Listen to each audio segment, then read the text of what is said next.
Yes.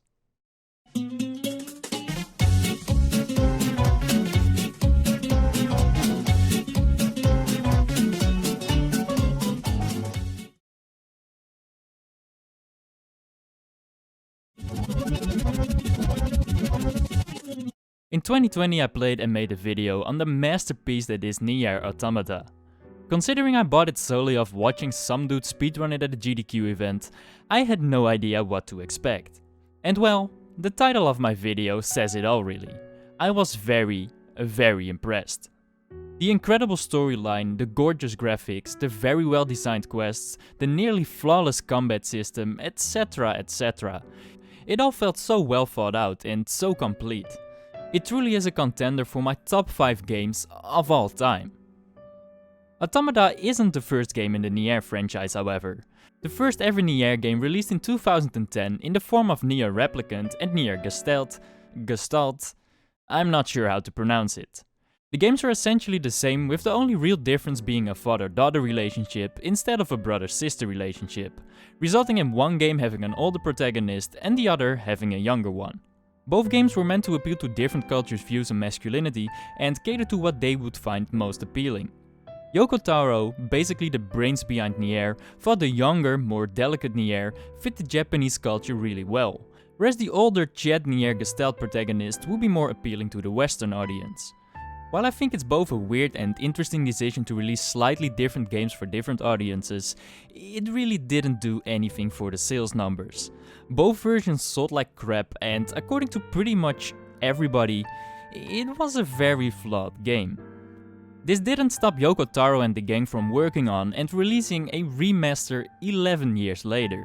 I found out about the upcoming remake while I was working on my Automata video, and opposed to when I started playing Automata, my expectations were extraordinarily high this time. The game released on the 23rd of April, and I had purposely planned on doing nothing else, so I would be able to play the game all day. Now, nearly 2 months and 40 hours of gameplay later, I think I'm finally able to answer the question of whether this game is worth your $60 or not. NieR Replicant starts with a very confusing cutscene. You, the protagonist, and your sister are hiding in some inoperative building, and your sister appears to be very sick. Then some creepy looking creatures enter the building, after which you have a casual 1 versus 200 fight outside.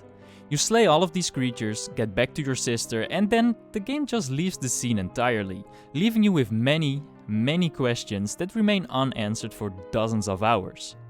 The game then jumps ahead in time, and this is where the actual game starts. NieR Replicant takes place in a world where you, the protagonist, and your sister Yona are living in a protected village. The reason this village is protected is because the world's population is threatened by these creepy looking shadow monsters from the intro, also called Shades.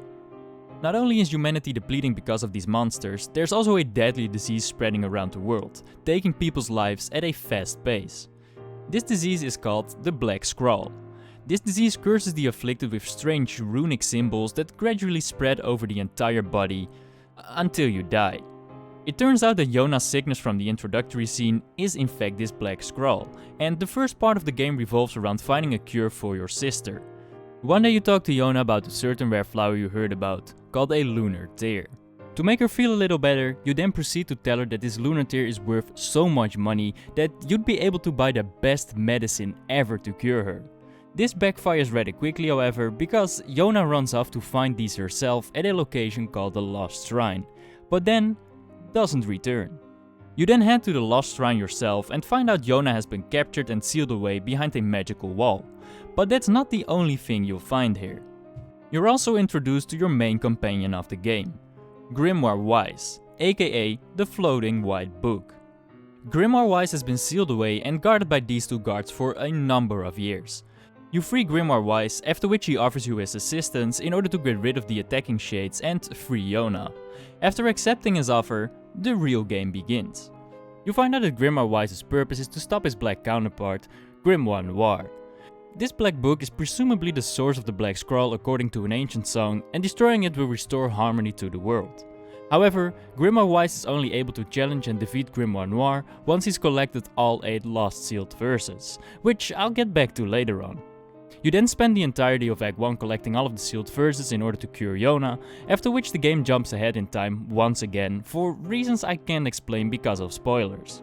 In the second act you're now some anime character and you'll be collecting several ancient fragments in order to gain access to the main enemy's hideout.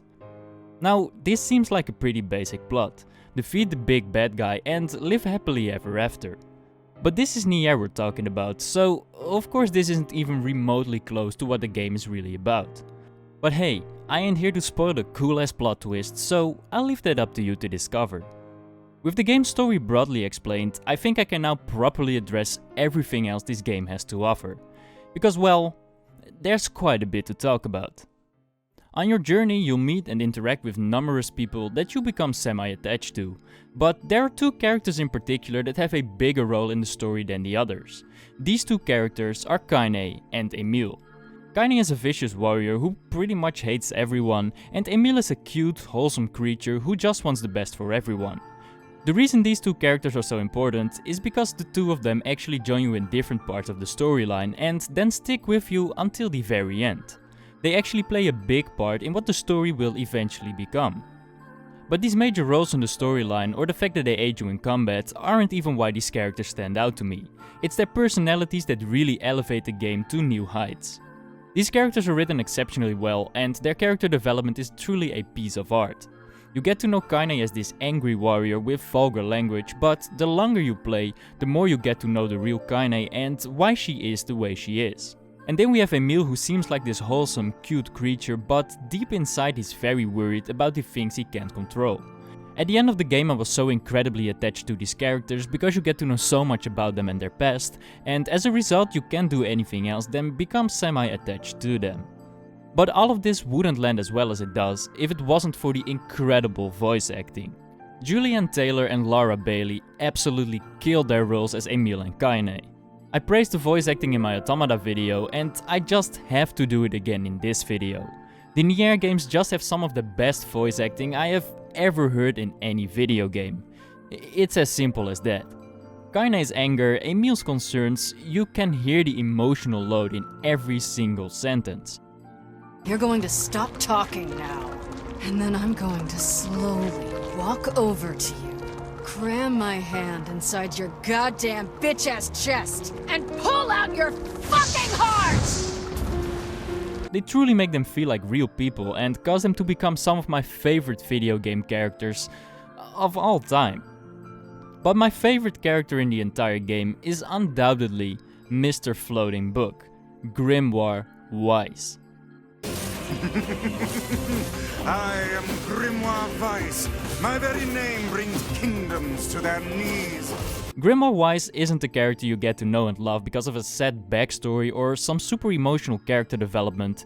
He actually has the complete opposite effect on the player. Most of the time I just had the dumbest grin on my face when I heard him say pretty much anything. Since he is the one possessing the power of the sealed verses, he's grown a bit of an inflated ego and wants everyone to look at him as this great, powerful book. But nobody really takes him serious. Everybody just addresses him as Weissy, Book or Floating Magazine instead of his full name, which he absolutely hates. What's wrong? Is everything okay? My illness has returned. It must have been the shock of seeing this rude floating book. Rude? Book? Now see here, madam. I'll have you know. Voiced by the incredible Liam O'Brien, Weiss delivers some of the best moments in the entire game. With his sharp tongue and usage of fancy words, this character just never fails to deliver, whether this is a super serious moment or him repeatedly memeing about Kaine's underwear. Will you at least procure a new set of lingerie for the festivities? Some spring colors, perhaps? Keep talking, Book. Liam O'Brien doesn't fluff a single sentence and makes Weiss such an enjoyable and refreshing character in this rollercoaster of serious, emotional and difficult moments. The dynamic between the four of you truly provides an excellent foundation to build a great game on. The dialogue between your character and Weiss, the continuous arguing between Kaine and Weiss because they don't get along, and Emil just wanting all of them to resolve their issues is already more than enough to make the first 23 hours I spent on completing Route A feel like a handful. It's just that good. And by focusing on these characters, I don't mean to downplay all of the other characters you'll meet and come across in this game, however.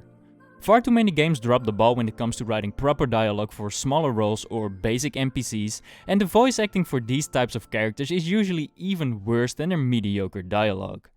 He's a fairy tale. The Imperial Watch pretends there is a thief king named the Grey Fox who controls all the thieves in Cyrodiil. In this game they really paid attention to small details like these, because even the characters you meet during a certain section of the story or random NPCs that gave you quests or something have some top-notch voice acting. While voice acting of these minor characters might seem like a small detail, to me it can really determine whether the game feels like just a game or something that truly resembles the real world as we all know it. So big props to everybody that took their time to voice characters the player might never even interact with. Other than that, the core of NieR Replicant is very similar to Automata. For instance, I don't feel like they've made a lot of adjustments to the graphics. And to be very honest, I don't think they really needed to make any huge adjustments to the way Automata was looking. I love the way every area looked in that game, and I love the way everything looks in this game just as much. The areas and its residents look quite detailed, and the use of lighting just makes every area stand out even more. The most remarkable area of the bunch is a place called Facade, aka the Desert City. The city is pretty much a square and you can see huge chunks of this beautiful city from pretty much anywhere. The cool looking structures, the mountains in the background and the quicksand rivers running through the city look really good on their own. But the lighting just makes the entire city look so damn good. It was an absolute pleasure to just look at the city for a moment whenever I had business to take care of in this city. The business you're taking care of usually comes in the form of fighting enemies, because NieR games are supposed to be hack and slash games after all. And while the core gameplay essentially feels unchanged, there are a few differences I actually really like. Remember when I was talking about collecting the sealed verses earlier? Well, these sealed verses aren't just story related, they're combat related as well. Grimoire Wise doesn't just float next to you for shits and giggles, he actually functions like the pods in Automata, but way cooler. Instead of laser bullets, you can use actual magic to defeat your enemies. By pressing LB, Wise will shoot basic bullets towards your enemies, with a few charged homing missile type bullets every 5 seconds if you choose to release LB, but the real treat is the magic that comes with collecting the sealed verses. Every time you obtain a sealed verse, Wise learns a new special type of magic that is controlled by pressing RB.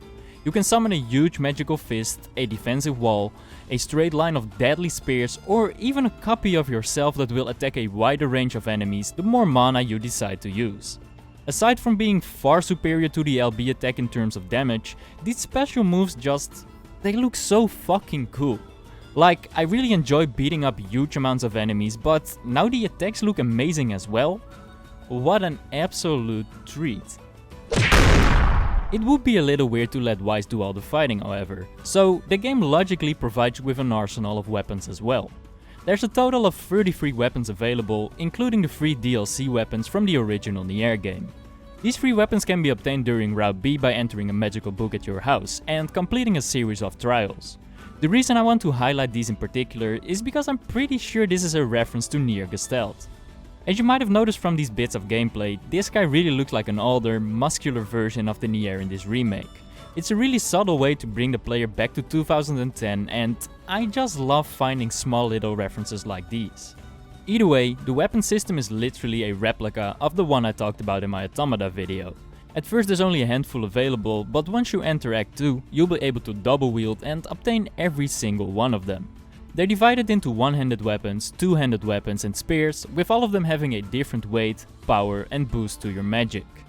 The way you obtain these hasn't changed either, since you still either get them after story events, receive them from side quests, purchase them from shops, or randomly find them in breakable boxes.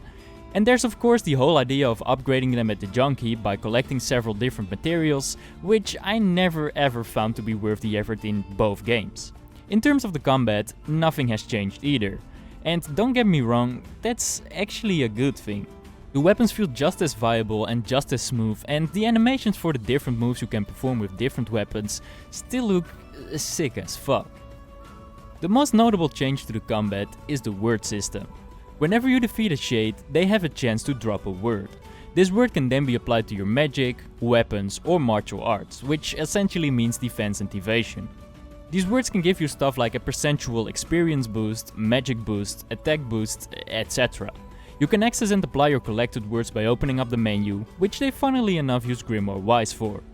I mean, it's a book after all, so turning his pages into a menu makes a lot of sense.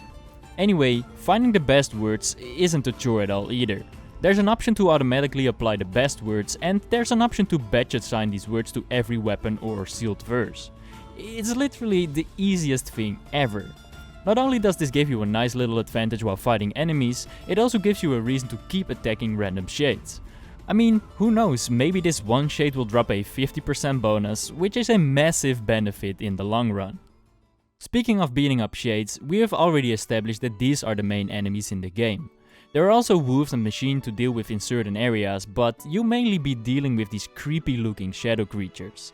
While I think the backstory behind them is really fucking cool, I don't like them as much as Automata's machines when it comes to the combat. The thing is just, their designs don't vary as much as I'd like them to. When you're used to weird and creative machines from Automata, these enemies just feel a little underwhelming. You got small shades, taller shades, shades with varying amounts of armor, and that's it? There's the occasional boss type shade that looks really cool, and these flying shades in a few sections that I really like, but most of them just feel like fighting the same enemy. These shades are literally fictional shadow creatures that can be anything. Making them bigger or giving them more armor just feels a bit cheap, especially when you could have gone mental with these fictional designs. Not that it changes a whole lot about how much I like fighting them, because that part of these shades worked out really well. Not only do they have a lot of variation in their attacks, their designs are supposed to hinder you as well. The armored shades are very hard to damage with a weapon, and thus you're supposed to use your magic to dwindle their armor down, and on the opposite side of things there are these shades with a magical ball around them that deems Grimoire Wise's magic useless.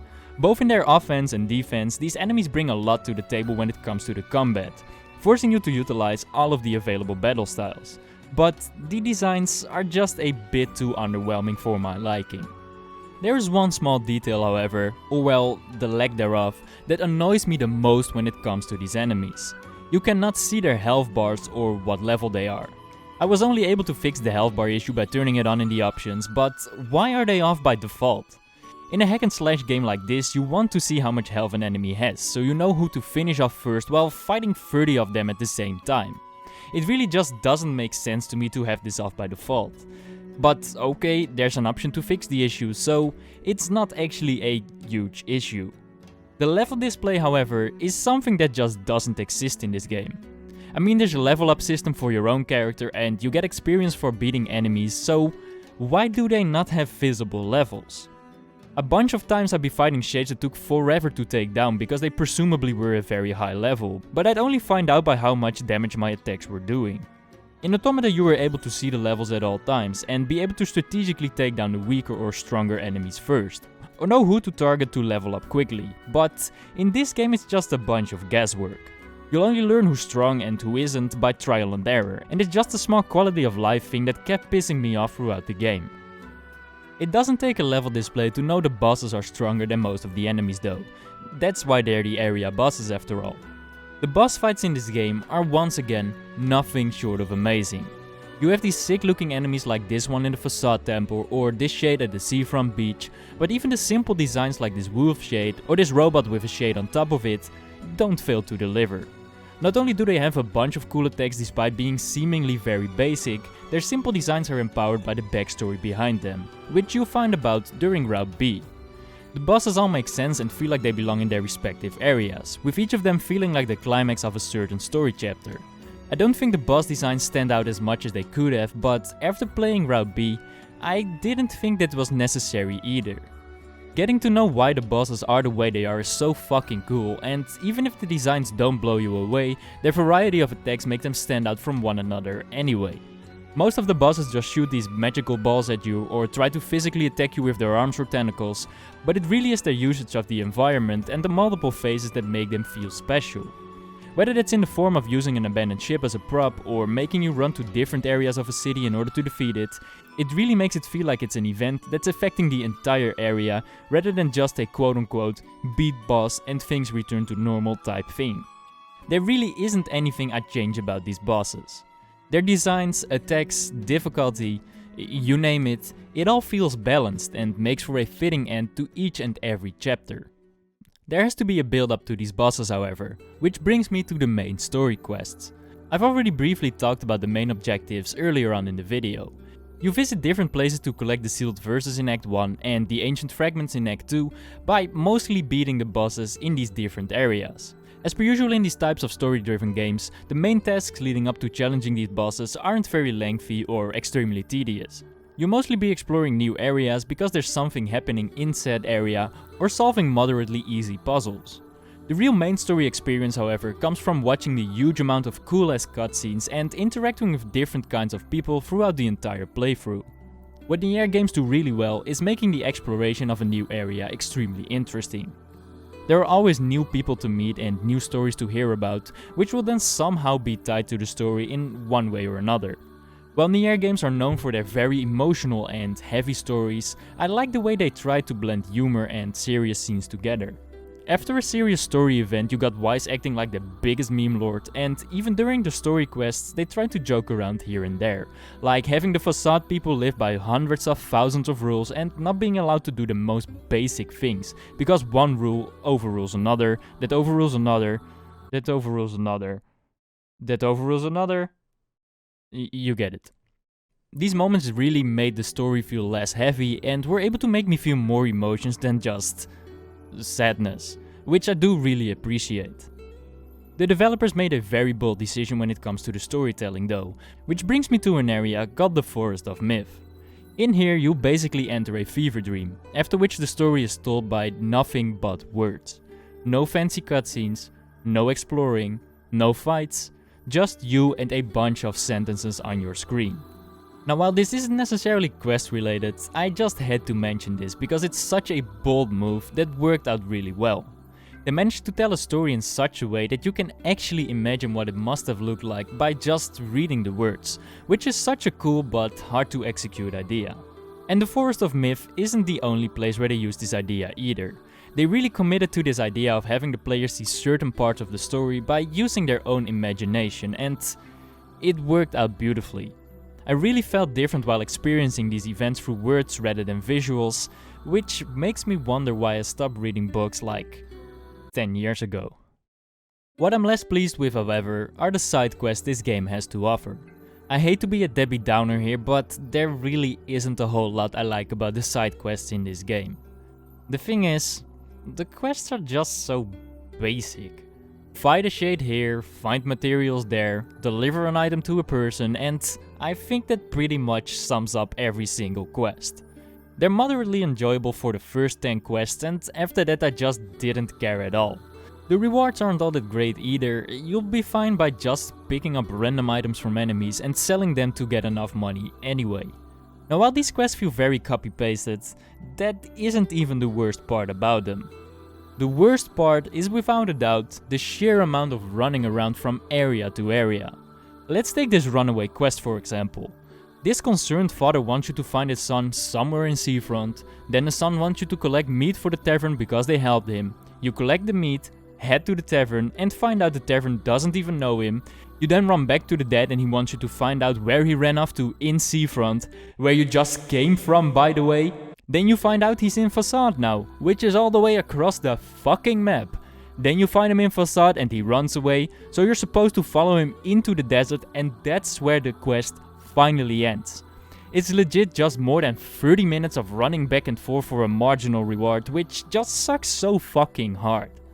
Of course, there are a couple of fast travel options to make things a little easier. There's a super fast boar you can ride on, and later on you also unlock the option to travel by boat. The problem with both of these however is that they aren't always able to get you to your desired location.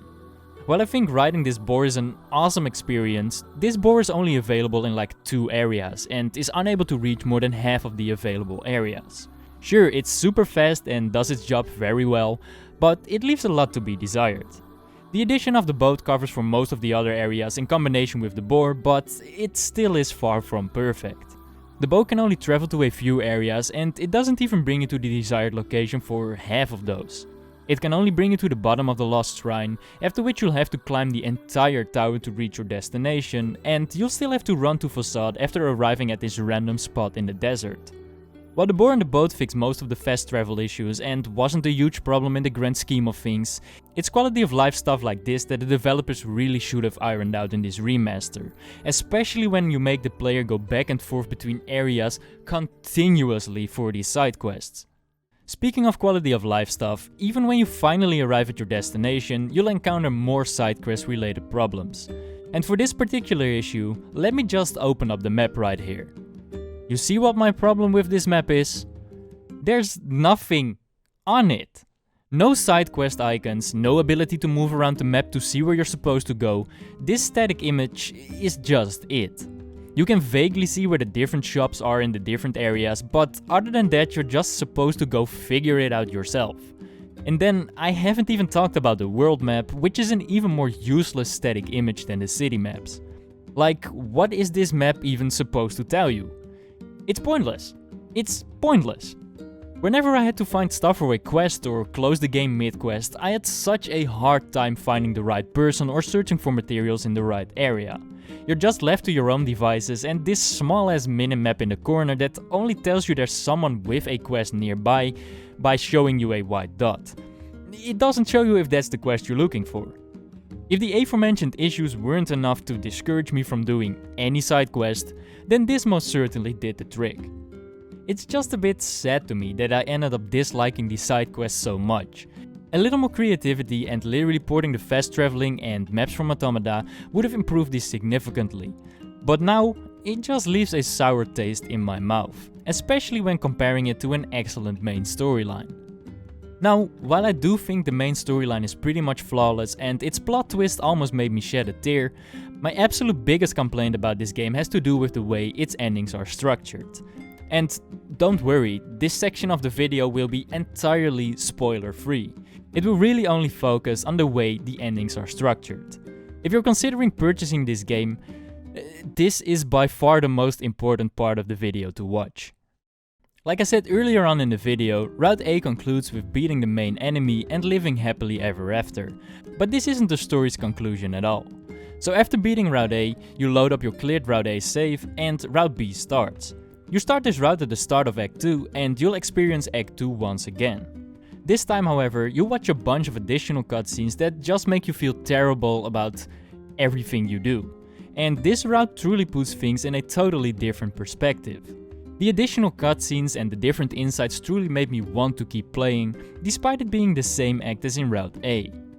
But then, after watching the final new cutscene of this Route B, things go downhill in terms of gameplay. Route C was the first time I genuinely got bored and started taking more frequent breaks. As if playing through the same act twice wasn't enough, Route C makes you do it a third time. This time, however, there's a total of 5 minutes of additional cutscenes that barely give you any new information and aren't worth playing the entire damn act again. As if playing through this act for a third time wasn't enough of a snooze fest, in order to even get ending C, you need to collect every single weapon in the game. In order to get this done, you don't just have to find weapons in random boxes, you'll also have to spend about 230,000 gold in weapon shops, and you're forced to do a number of side quests that hand them out as rewards. I don't know what annoyed me more, doing the generic quests or repeatedly beating up every single robot at the junk heap to collect some items to sell. Like, who thought this was a good requirement for an ending? You're just giving the player an additional task that makes the third playthrough of Act 2 even longer than the other two. I figured out about this dumb requirement early on in Route B because of the interwebs, and I was thus able to divide the collectathon over 2 endings. But I can completely understand any player rage quitting after seeing the requirement pop up at the start of Route C. But oh, if you thought that was the end of it, guess again. Ending D makes you play through Act 2 for a 4th time. And it's even worse than the other 3. The only difference between ending C and ending D is one single choice at the end. That's it. You play through the entire thing again for selecting a different option and pressing X. The community found out you can cheese it by saving before the main enemy's castle during Route C and then reloading the save after seeing the ending. I didn't know this in time, however, and thus I saved over my existing save file after seeing ending C, making this method impossible. I was so annoyed at this point that I just put the sound on 0 and played like this. Yeah, you reply with XOXO, makes me think we have potential. Okay girl, now that's my tempo. Throw it back, no instrumental. I see you feel like a drag. Ending C and D annoyed me to the point where I considered to call it a day and just watch the cutscenes on YouTube. But I kept going and Route E was most definitely worth the effort. The decision to make Route C and Route D so fucking tedious though is something I'll never be able to understand. Sure, I got a couple of extra achievements for completely destroying these bosses with my overpowered character, but was it really necessary to make the game so unenjoyable during these routes? Despite criticizing the game for the past 10 minutes, I really do think this is a good remaster that truly stuck to its roots. Sometimes a little too much, however. I have quite a number of problems with the game, but do you really think I'd play a game for nearly 40 hours if I didn't enjoy it? Of course not. But if you'd ask me whether this game is better than Automata, I don't think it would be all that hard to guess my answer beforehand. No, I do not think this game is better. It's funny, because at its core I would actually prefer Replicant over Automata. I think I slightly prefer Replicant's story, its character development within this story, and I think the magic instead of the pod programs is just really fucking cool. Fights like these where I'm using my magical fist to stomp on everybody just never got old. But Replicant loses its edge over Automata when it comes to the small details. The useless map, the suboptimal fast travel, the repetitive quests, they're all small issues, but a bunch of small issues are just as annoying as one huge issue. Had they just copied these features one-on-one from Automata, I'd actually have a difficult time determining which of the two was the better game. That is, if the latter routes weren't so unenjoyable to play through. Route C and D are just so boring and drag out for far too long. I can't imagine anybody wanting to play through the same act 4 times in a row. Automata's routes all felt very different and progressed the story instead of just playing through the same act over and over again. And even when you did play the same story again, like in Route B, they changed the gameplay more than enough to make it enjoyable. Playing as 9S instead of 2B was an entirely different experience in which they added a bunch of new gameplay, despite it being the same story.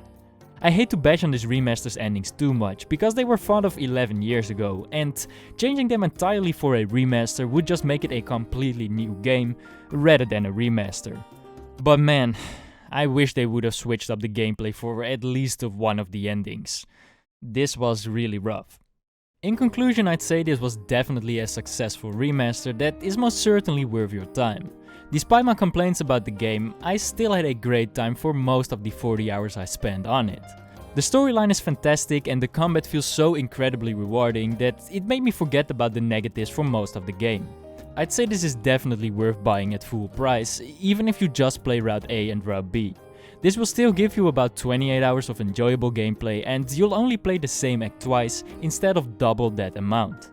Besides, most of my complaints come from playing Automata prior to this remaster. The features I criticized aren't necessarily terribly designed features, they just could have been so much better. I wouldn't have been as harsh if I didn't think the developers were able to improve these features, but they literally showed these exact improved features in a game that was released 4 years ago. And this sheer fact just kind of frustrates me to a certain degree. In hindsight, I really wish I didn't play Automata beforehand. Not just because I'd be able to prevent looking at this game from an Automata perspective, but also because of the sheer amount of references to this game. I recognized things such as the library, Emil's head, Devil and Popola, etc, etc. And now I'm just wondering what other references I missed in Automata. Not that anything prevents me from playing that game again, but still. Either way, I know I have been relatively harsh near the end of this video, but a lot of it is just me being a nitpicking crybaby. NieR Replicant isn't perfect by any means, but it was most definitely worth the wait.